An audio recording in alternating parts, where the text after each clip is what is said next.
we can't stop helping people. We cannot pick and choose the children that we want to help. Our goal is to help all children. We've got to help all families. And when we get aside of that goal, we come to a real flat place. Well, good evening. We begin tonight with Arkansas child care providers breathing a sigh of relief. The Arkansas Department of Education has agreed to adopt a task force's recommendations to help low-income families pay for child care. It's a move that could save many Arkansas child care centers from closing. Channel 7's Chris Gay joins us now live in our studio with the story. Chris. Beth and Chris, child care providers received shocking news in September that their funding would be cut. Keeping daycares open as long has seemingly been impossible, as many have already closed across the state, but now providers can breathe freely.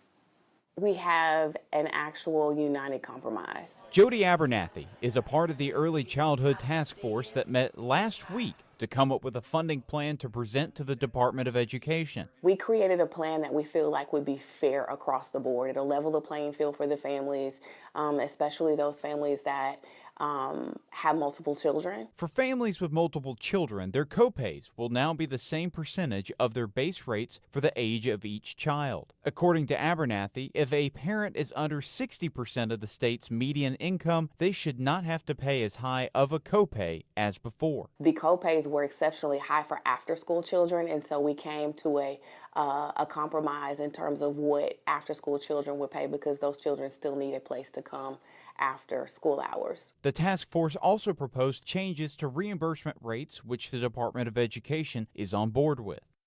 We fully accept those rates. In fact, we are going to notify providers if they haven't already been notified, but we're going to use their recommended tiered reimbursement rates. All of the recommendations that they've recommended, our agency is in full support of and full agreement of, and we want to implement them. Eligibility requirements have also been changed, where families must work for a minimum of 30 hours a week, which is up from 20 hours. Though this is all positive momentum for child care providers, there is still work to be done. It can be a more proactive state and not such a reactive state when it comes to the people and how we support them in our state. Abernathy has not had to let go of any of her employees because of these changes. She is hoping to start delivering good news to families. There are some children that have gone home. The parents could not pay the copays.